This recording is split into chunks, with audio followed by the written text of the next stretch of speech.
नमस्कार दोस्तों, आपको हमारे इस YouTube चैनल एक ही टेक पे आपका तहे दिल से मैं आपका हार्दिक स्वागत करता हूं। दोस्तों, मैं एक निगम आपका दोस्त, आपका होस्ट। फ्रेंड्स, आज मैं बात करने वाला हूं आज इंफॉर्मेशन टेक्नोलॉजी के सिलसिले में कि कहां पे इंफॉर्मेशन टेक्नोलॉजी का स्कोप है और कहां पे यूज़ होती है इंफॉर्मेशन टेक्नोलॉजी। आज हम बात करते हैं इंफॉर्मेशन टेक्नोलॉजी के सिलसिले में, तो बहुत ही ज़्यादा यूज़ किया जाता है हर सेक्टर में। जनरली इंफॉर्मेशन टेक्नोलॉजी के बिहाफ पे हमारा डिजिटल इंडिया प्रोग्राम भी पूरा बेस्ड है। अगर हम बात कर रहे हैं अपने भारत के सिलसिले में, यानी कि अपने देश के सिलसिले में, हिंदुस्तान में, तो जो हमारे आदरणीय प्रधानमंत्री नरेंद्र मोदी जी, उनका भी कहना यही है कि हम अपने भारत को डिजिटल इंडिया के माध्यम से जो है लोगों को जागरूक करेंगे। तो जागरूक करने का मतलब ये है कि उनको भारत में जो इंटरनेट है, इंटरनेट की मदद से जो है लोगों को सारे सेक्टर्स के विषय में मालूम हो सके। बात करते हैं इंफॉर्मेशन टेक्नोलॉजी के जॉब्स के सिलसिले में, तो यहाँ पे जितनी ज़्यादा टेक्नोलॉजी ग्रूम हो रही है या अगर हम बात करते हैं जितनी टेक्नोलॉजी जो है एनहेंस हो रही है और इसकी जो फीचर्स बूस्ट हो रहे हैं, इसकी वजह से बहुत ज़्यादा जॉब अपॉर्चुनिटीज़ भी निकल रही है। तो हमारे भारत में बहुत सारी सिटीज़ हैं जहाँ पे इंफॉर्मेशन टेक्नोलॉजी की बहुत ही अच्छी जॉब्स भी अवेलेबल है, जैसे हैदराबाद, दिल्ली एनसीआर, बेंगलोर, पुणे। तो कुछ सिटीज़ ऐसी हैं जहाँ पे इंफॉर्मेशन टेक्नोलॉजी की बहुत ही ज़्यादा अच्छी कंपनीज अवेलेबल है, जहाँ पे आपको जॉब अपॉर्चुनिटीज़ भी मिल सकती है।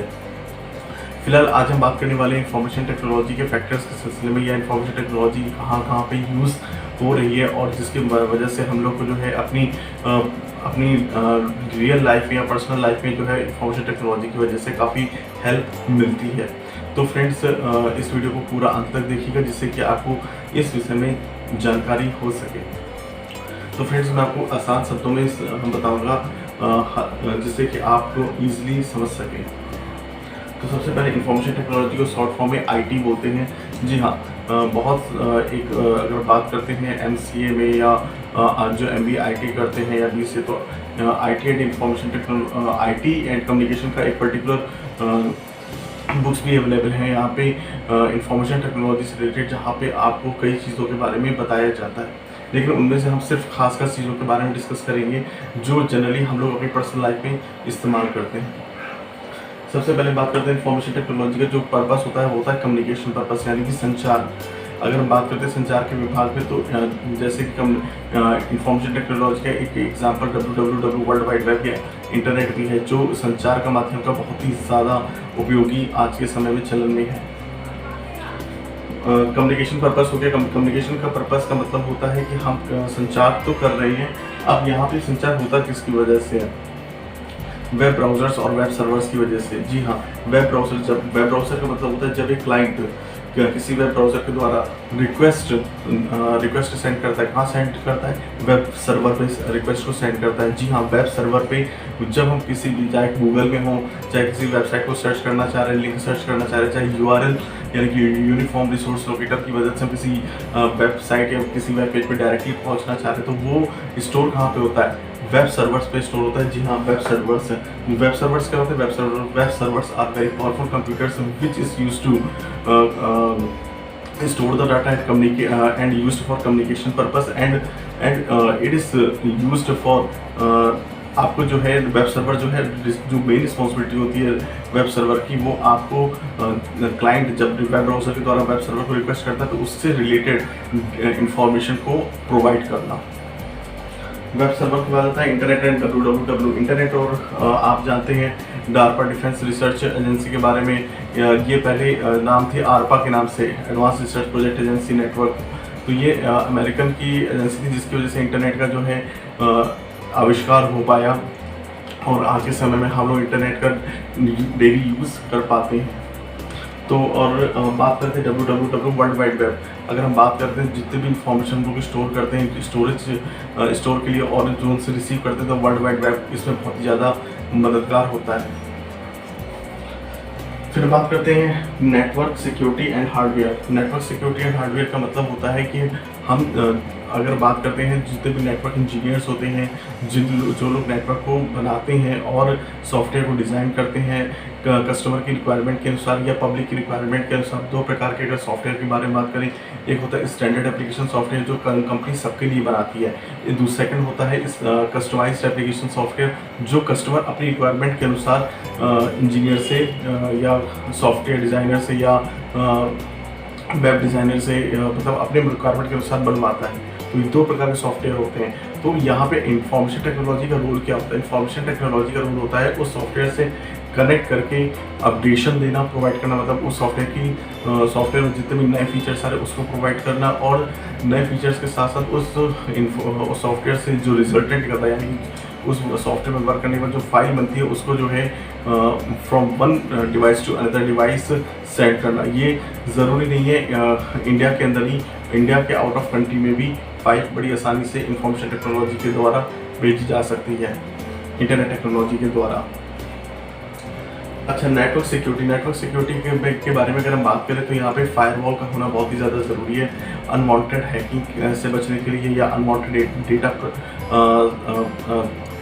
स्टील होने से बचने के लिए, और अपनी सिस्टम की प्राइवेसी और आपके डेटा की प्राइवेसी के लिए भी फायरवॉल ऑन होना बहुत ही ज़्यादा ज़रूरी है। साथ साथ पेड एंटीवायरस सॉफ्टवेयर के बारे में मैंने पिछले वीडियोस में भी बताया है कि आपके मोबाइल हो या आपका डेस्कटॉप हो या आपका लैपटॉप कुछ भी हो या आपका टैबलेट, कोई भी गैजेट हो जिसमें इंटरनेट एग्जीक्यूट करता है यानी कि रन होता है, तो वहाँ पे आपके लिए एंटीवायरस होना बहुत ही ज़्यादा ज़रूरी है। Because paid antivirus is a very powerful tool for each and every person who use internet।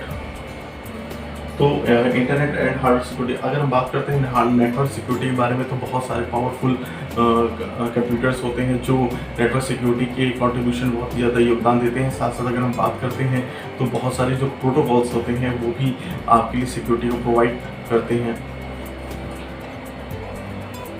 Hardware के बारे में बात करें तो नेटवर्क हार्डवेयर में अगर हम बात करते हैं फिजिकल ISO के फिजिकल लेयर के बारे में बात करें तो राउटर्स हो गए, कैट केबल हो गई, इसके अलावा जो है राउटर्स के अलावा हब हो गए, स्विचेस हो गए, RJ45 कनेक्टर हो गए, इसके अलावा राउटर्स के लिए कॉर्ड हो गई जो येलो कलर की होती है, कॉर्ड हो गई। इसके अलावा जो है हम देखते हैं कि जो ISP यानी कि इंटरनेट सर्विस प्रोवाइडर के द्वारा जो कनेक्शन आता है उसको बहुत सारे लोग लैन में कनेक्ट कर लेते हैं। लैन में कनेक्ट करने से क्या होता है, उसमें टोपोलॉजीज़ का इस्तेमाल किया जाता है, जिसमें टोपोलॉजीज़ इस्तेमाल किया जाती है, लीनियर अर्बस टोपोलॉजी, रिंग और circular topology, graph topology, star topology, tree topology. फिर इन सब का कॉम्बिनेशन अगर हम बात करें तो हाइब्रिड टोपोलॉजी का भी इस्तेमाल किया जाता है। तो ये सब क्या होता है, नेटवर्क को ऑब्टेन करते हैं, मतलब कि लोकल एरिया नेटवर्क में अगर हम बात करते हैं कि आप अपने मोबाइल के द्वारा जो आप सिम के द्वारा नेटवर्क की इस्तेमाल करें तो वो होता है वर्ल्ड वाइड वेब। यानी कि अगर हम बात करते हैं उसको हम पूरे भारत में के अंदर कहीं पे भी इस्तेमाल कर सकते हैं, और भारत के अंदर रह करके कहीं पर भी हम वर्ल्ड वाइड वेब के द्वारा जो है वैन कनेक्शन वाइड एरिया नेटवर्क के द्वारा जो है हम किसी भी ऑफिशियल वेबसाइट से जुड़ सकते हैं, किसी भी विदेश की वेबसाइट से जुड़ सकते हैं, विदेश के सर्वर से हम कनेक्ट हो सकते हैं। तो ये हमारा नेटवर्क पर डिपेंड करता है। नेटवर्किंग के बारे में बात करेंगे तो इसकी बहुत सारी कॉन्सेप्ट्स होती हैं, कोर कॉन्सेप्ट्स होती हैं, विजुअल कॉन्सेप्ट्स होती हैं, और नेटवर्किंग का जो बात करें तो बहुत ही ज़्यादा बड़ा स्कोप है। तो नेटवर्किंग का हम एक अलग वीडियो बनाएंगे, नेटवर्किंग होती क्या है, उसके कोर कॉन्सेप्ट्स क्या क्या होती हैं, उसमें जो लेयर्स होती हैं वो किस प्रकार से वर्क करती हैं। इसमें भी कई प्रकार के नेटवर्क्स होते हैं जिसको मैं शॉर्ट फॉर्म बता रहा हूँ। MAN metropolitan area network, campus area network, SAN serial area network, और लैन लोकल एरिया नेटवर्क, वैन वाइड एरिया नेटवर्क, और ये सब जो नेटवर्क्स होते हैं उनके बारे में मैं डिफरेंस भी मैंने एक प्रीवियस वीडियो में भी बता रखा है आपको कि इन लोगों के नेटवर्क के बीच में डिफरेंस क्या होता है और किस लिए इस्तेमाल किए जाते हैं। तो ये मैंने आपको बताया क्या, network and security and hardware. Network security और हार्डवेयर अगर हम बात करते हैं, अगर आप ये कोई ऑफिस है या कोई फैक्ट्री है या इंजीनियरिंग है, कॉलेजेस हैं जहाँ पे कंप्यूटर की लैब है, या ऑफिसेस जहाँ पे 10-12 सिस्टम्स हैं, तो यहाँ पे क्या है कि बहुत सारे सिस्टम को कनेक्ट करने के लिए जो नेटवर्क बनाया जाता है वो उसको सेफ्टी और सिक्योरिटी के साथ कैसे जो है इसको रिले किया जाए, इसके लिए भी हम आपको इसमें बताएंगे। Support systems.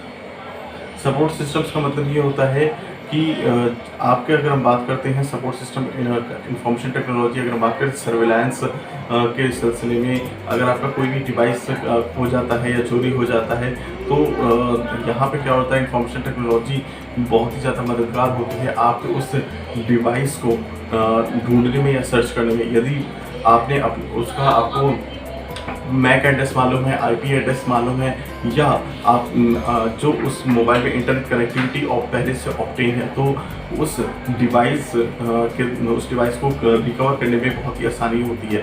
प्लस अगर आपने जो है सिक्योरिटी ले रखी है या कहीं पे भी आपने सिक्योरिटी अवेलेबल है, उस मतलब आपने पेड सिक्योरिटी ले रखी है, तो उस बहुत ही ज़्यादा रिलेबल होता है उसको एक्सेस करना। एप्लीकेशन सॉफ्टवेयर भी बहुत ज़्यादा मददगार होते हैं। अगर हम बात करते हैं ओपेरा, इंटरनेट एक्सप्लोरर, इसके अलावा जो है बहुत सारे अदर ब्राउज़र्स होते हैं, वो भी एक प्रकार से एप्लीकेशन सॉफ्टवेयर ही होते हैं।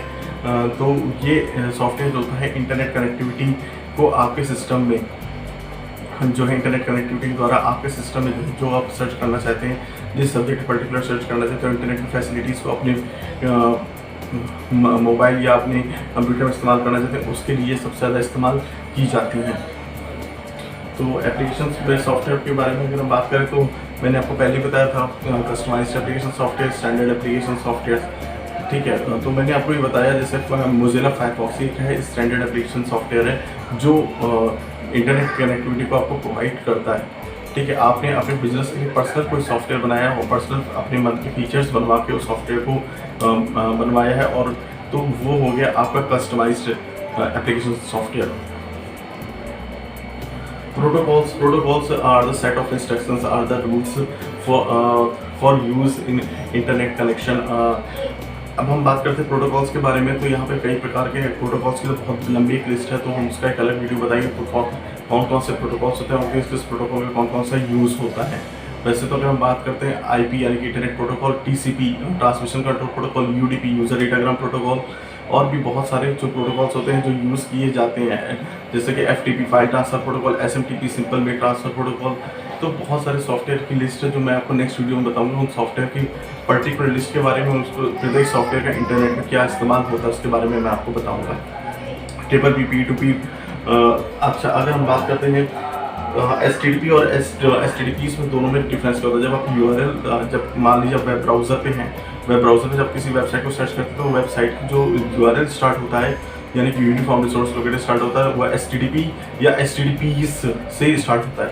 अगर एसटीडीपीएस लगा यानी कि सिक्योर, जैसे कि वो किसी ऑर्गेनाइजेशनल, गवर्नमेंट ऑर्गेनाइजेशन की साइट है, बैंकिंग की साइट है, या ऐसी साइट है जिसमें एसएसएल सर्टिफिकेट से अप्रूव्ड है, तो वो वहाँ पे जो प्रोटोकॉल यूज़ होता है वो hypertext transfer protocol HTTP secure use होता है। एस का मतलब होता है सिक्योर। अगर एसटीडीपी प्रोटोकॉल यूज़ हो रहा है तो जनरली वो फाइल्स कहाँ से एग्जीक्यूट हो रही है, www यानी कि वर्ल्ड वाइड वेब से एग्जीक्यूट हो रही है, यानी कि वो फाइल आपकी जो आ रही है, आप तक पहुँच रही है, वो www के सर्वर के द्वारा आपके पास पहुँच रही है वो फाइल। तो ये होता है प्रोटोकॉल्स का। बिना प्रोटोकॉल के इंटरनेट कनेक्शन जो है पॉसिबल ही नहीं है। अगर हम बात करें तो जो आईएसओ लेयर्स होते हैं, अब इसके बाद हम बात करते हैं ISO layer and support services. ISO का मतलब है इंटरनेशनल स्टैंडर्ड ऑर्गेनाइजेशन। तो यहाँ की 7 लेयर्स होती हैं, इसमें 7 लेयर होती है, physical layer, data link layer, network layer, transport layer, session layer, presentation layer, application layer. 7 layers होती हैं, और यहाँ पे क्या होता है, प्रोटोकॉल्स का भी इस्तेमाल किया जाता है। इन प्रोटोकॉल्स की मदद से जो है आप अपने सिस्टम में इंटरनेट कनेक्टिविटी का इस्तेमाल फास्ट तरीके से कर पाते हैं। तो यहाँ पे क्या होता है, आईएसओ लेयर्स, और आईएसओ लेयर्स क्या होता है, आईएसओ लेयर्स का मतलब होता है पूरा एक प्रतिक्रिया जहाँ से आप एक डिवाइस से किसी अनदर डिवाइस में जब कोई अटैचमेंट को सेंड करते हैं, डाटा को सेंड करते हैं, तो पूरा इस 7 लेयर्स के द्वारा ही वो डाटा क्या होता है, सेंड होता है। तो वो आईएसओ लेयर्स होता है। साथ साथ जो आईएसओ लेयर्स से रिलेटेड जितने भी बड़ी बड़ी एजेंसीज हैं, वो सपोर्ट सर्विसेज को भी प्रोवाइड करती है कि सब कुछ सही चल रहा है कि नहीं चल रहा है। तो IEEE के बारे में अगर हम बात करते हैं तो वो सबसे ज़्यादा सपोर्ट सर्विसेज को प्रोवाइड करता है, मतलब इंटरनेट कनेक्टिविटी को देखता है, because internet is a vast pool of resources. हाँ, IETF के बारे में बात करें तो इंटरनेट इंजीनियरिंग टास्क फोर्स, तो उसके लिए भी अगर हम बात करें तो वो भी सपोर्ट सर्विसेज को ऑब्टेन करता है। Database and cloud storage, information technology के माध्यम से जो है आप अपने डेटा को जरूरी नहीं कि अपने मोबाइल में या अपने लैपटॉप या अपने कंप्यूटर सिस्टम में ही स्टोर करें, क्योंकि फ्रेंड्स अगर हम बात करते हैं कि जब आप इंटरनेट कनेक्शन का इस्तेमाल कर रहे हैं अपने डिवाइस में, तो आपके लिए सबसे इम्पोर्टेंट ये होता है कि आप अपने उस पर्सनल इंफॉर्मेशन को या जो भी इंफॉर्मेशन है आपकी, तो आप अपने क्लाउड स्टोरेज में जाके वो स्टोर कर सकते हैं। क्लाउड स्टोरेज में जैसे अगर हम बात करते हैं, जैसे जीमेल की टोटल जो स्टोरेज लिमिट होती है 30 GB होती है, जो कि 15 GB आपके मेल्स के लिए होती है, 15 GB आपके क्लाउड स्टोरेज गूगल ड्राइव के लिए होती है। तो गूगल ड्राइव में आप इजीली स्टोर कर सकते हैं, और भी आप परचेज क्लाउड स्टोरेज को जो है आप परचेज भी कर सकते हैं। जितनी आपकी रिक्वायरमेंट है उस हिसाब से आप परचेज कर सकते हैं। इसका एडवांटेज ये होता है कि कभी भी आपका डेटा लॉस्ट नहीं होता है। Blog and social media and website publishing, blog का मतलब आप जानते ही हैं, गूगल का एक बहुत इंपॉर्टेंट टूल होता है ब्लॉगर, उसके द्वारा जो है आप अपनी ब्लॉग को जो है पब्लिश कर सकते हैं, गूगल एडसेंस से लेकर के अर्निंग कर सकते हैं। सोशल मीडिया जैसे कि फेसबुक हो गया, यूट्यूब हो गया, और आपका इंस्टाग्राम हो गया, और बहुत सारे जो है सोशल नेटवर्किंग साइट्स हैं, और वहाँ पे जो है आप जो जितनी भी इंफॉर्मेशन आप देखते हैं वो सब information technology concepts, core concepts की वजह से ही आप देख पाते हैं। और अपनी टेक्नोलॉजी जो है ये जो टेक्नोलॉजी है आर्टिफिशियल बात करें आईटी के बारे में, तो वहाँ पे एक टेक्नोलॉजी और यूज़ होती है जिसे एआई के नाम से जाना जाता है, आर्टिफिशियल इंटेलिजेंस टेक्नोलॉजी। तो जो आप सर्च करते हैं उसी के रिलेवेंट आपको वहाँ पे एड्स भी दिखते हैं। और बात करते हैं वेबसाइट पब्लिशिंग मतलब तक खुद की वेबसाइट बनाना। बहुत सारी कंपनीज है, होस्टिंगर है, वर्ल्डप्रेस है, और बहुत सारी वेबसाइट्स हैं जहाँ पे आप वेबसाइट मतलब आपने जो है परचेज़ किया, होस्टिंगर से परचेज़ किया और खुद की वेबसाइट को जनरेट किया for the business purpose, for the personal purpose, मतलब जो आपका पर्पस कुछ भी हो, आप जो है वेबसाइट अपनी बना सकते हैं और इंटरनेट पर पब्लिश कर सकते हैं। और वो पब्लिक में क्या पब्लिश जैसे आप करते हैं तो गूगल आपको जो है डेटा ट्रैफिक प्रोवाइड करते हैं, यानी कि विजिटर्स की, यानी कि जो लोग गूगल में सर्च कर रहे हैं उस टॉपिक से रिलेटेड, जिस टॉपिक से रिलेटेड आपने वेबसाइट को बनाया, तो गूगल वो जो क्या होता है, गूगल का जो एल्गोरिथम होता है उस एल्गोरिथम की जो टर्म्स ऑफ कंडीशंस के अनुसार आप जो है, अगर आपकी वेबसाइट है तो ज़रूर वो सर्च में आती है। तो ये हो गया blog, social media and website publishing. तो ये सारे जो फैक्टर्स होते हैं, ये सारे फैक्टर्स को मिलाकर के इंफॉर्मेशन टेक्नोलॉजी का जो यूज़ है या स्कोप है यहाँ पे है, जो हम अपनी जनरल लाइफ में इस्तेमाल करते हैं। और अगर हम बात करते हैं ये आईटी इंफॉर्मेशन टेक्नोलॉजी में जो फिजिकल लेयर होता है वहाँ पे EMF का भी इस्तेमाल किया जाता है, इलेक्ट्रोमैग्नेटिक फ्रिक्वेंसीज का इस्तेमाल किया जाता है फॉर द वायरलेस कम्युनिकेशन के लिए, जो कि वाईफाई राउटर के द्वारा इमर्ज होती हैं, निकलती हैं, जिससे कहते हैं वायरलेस फिडेलिटी कम्युनिकेशन नेटवर्क। तो इलेक्ट्रोमैग्नेटिक फ्रिक्वेंसीज के सिलसिले में मैंने एक वीडियो बना रखा है अपने चैनल में, आप जाके सर्च कर सकते हैं, देख सकते हैं। बहुत सारे मैंने इंफॉर्मेशन टेक्नोलॉजी से रिलेटेड मैंने आपके लिए जो है वीडियोस बनाए हैं, जो आप तक जो है नॉलेज को आप तक पहुंचा सके। मतलब आपको मालूम होना चाहिए कि हमारे भारत में इंफॉर्मेशन टेक्नोलॉजी का कितना ज़्यादा स्कोप है। अगर हम बात करें बड़ी बड़ी कंपनीज़ के बारे में, जो जैसे कि इन्फोसिस हो गया, इन्फोसिस एक बहुत बड़ी आईटी कंपनी है जहाँ पे बहुत सारे इंजीनियर्स को जो है हायर किया जाता है, उनको अच्छी सैलरी प्रोवाइड की जाती है, और लोग जो है इन्फोसिस में जो है अपना रिज्यूमे सबमिट करते हैं। इन्फोसिस में जब उनकी जॉब लग जाती है तो अच्छा खासा पैकेज मिलता है, जो मे बी लैक्स तक का पैकेज होता है। तो अब बात करें तो बहुत ही अच्छे हमारे भारत में ही कंपनीज हैं।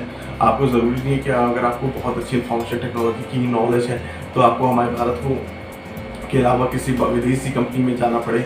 हमारे भारत में ही बहुत अच्छी कंपनीज हैं जहाँ पे आप हमारे भारत में ही आप रह करके, चाहे वर्क फ्रॉम होम जॉब करें, चाहे किसी कंपनी से जुड़ करके जॉब करें, हमारे भारत में ही रह करके आप हमारे भारत को डिजिटल इंडिया के माध्यम से जो है आप हमारे भारत को ही बहुत बुलंदी तक ले जा सकते हैं। फ्रेंड्स, मिलते हैं अन्य वीडियो के साथ, नई जानकारियों के साथ। तब तक के लिए जय हिंद, वंदे मातरम। जय श्री कृष्ण।